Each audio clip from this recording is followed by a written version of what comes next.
Hello everyone, here I will continue page number 42. Question number 3, गद्यांश को पढ़कर प्रश्नों के उत्तर दीजिए।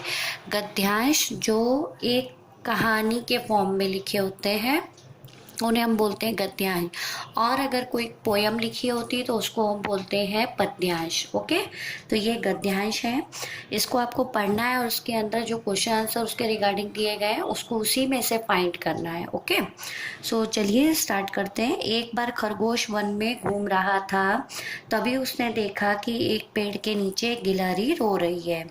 उसने गिलहरी से पूछा, बहन तुम क्यों रो रही हो?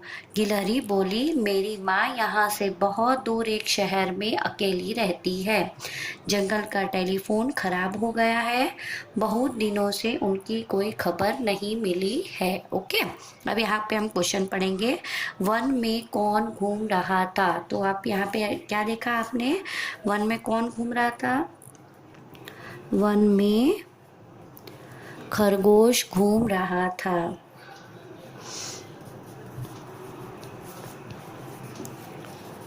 वन में खरगोश घूम रहा था। ओके, खरगोश ने गिलहरी से क्या पूछा? खरगोश ने गिलहरी से क्या पूछा? बहन तुम क्यों रो रही हो? तो क्या लिखेंगे? खरगोश ने गिलहरी से पूछा, बहन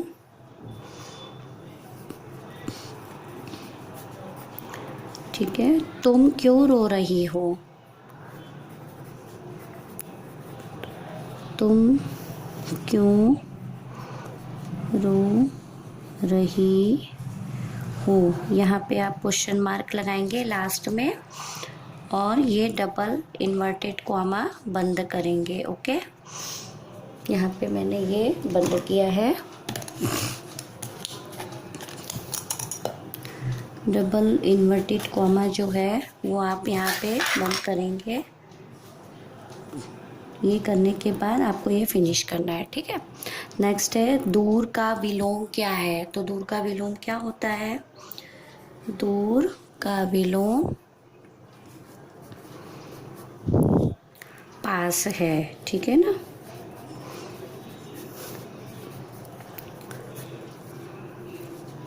जैसे दूर को दो सिंगल कॉमा से कवर किया, वैसे ही आप भी इसको कवर करेंगे। नेक्स्ट है हमारा क्वेश्चन नंबर 4, भाषा की बात। जो शब्द संज्ञा शब्दों के स्थान पर प्रयोग किए जाते हैं उन्हें सर्वनाम कहते हैं। तो मैंने पहले भी आपको बताया था कि संज्ञा क्या होता है। किसी भी चीज़ के नाम को या जगह के नाम को या किसी भी व्यक्ति के नाम को हम संज्ञा कहते हैं। तो जब हम कभी भी किसी भी व्यक्ति के बारे में या किसी भी स्थान के बारे में बात करते हैं तो स्टार्टिंग करते वक्त हम उस जगह का नाम या उस व्यक्ति का नाम एक ही बार लेते हैं। उसके बाद जब हमें उसके बारे में बार बार बोलना होता है तो हम बार बार उसका नाम न लेके उसकी जगह पे वह या मैं, ऐसा जो भी वहाँ पे प्रॉपर बैठता है वो वर्ड का यूज़ करते हैं। ठीक है, जैसे कि हमने राम का कोई स्टोरी लिखा कि राम जी का जन्म अयोध्या में हुआ था, राम जी के 4 भाई थे, तो बार बार नहीं लिख सकते राम जी राम जी। एक बार हमने लिख दिया कि राम जी का जन्म अयोध्या में हुआ था, उनके 4 भाई, वो लोग 4 भाई थे। इस तरह करके हम उनका आगे वह उनके ऐसे करके ऐड करते जाते हैं, तो इन्हें हम बोलते हैं सर्वनाम। ओके, तो यहाँ पे वही लिखा है कि संज्ञा के स्थान पर जो शब्द प्रयोग किए जाते हैं उन्हें हम सर्वनाम कहते हैं। जैसे सुंदर वन में एक खरगोश रहता था। ठीक है, ये सुंदर वन एक जगह का नाम है और वहाँ पे एक खरगोश रहता था। ये दोनों ही नाम है। वह बहुत बुद्धिमान था। तो यहाँ पे अब हम बार बार नहीं लिखेंगे कि खरगोश बहुत बुद्धिमान था, वो सभी की समस्याओं का समाधान करता था, ऐसा नहीं। तो बार बार खरगोश ना यूज़ करके हम ये लिख सकते हैं कि खरगोश रहता था, वो बहुत बुद्धिमान था, वो सभी की समस्याओं का समाधान करता था। इस तरह हम वह करके इस स्टोरी को आगे बढ़ा सकते हैं। तो जो वह है वो है सर्वनाम।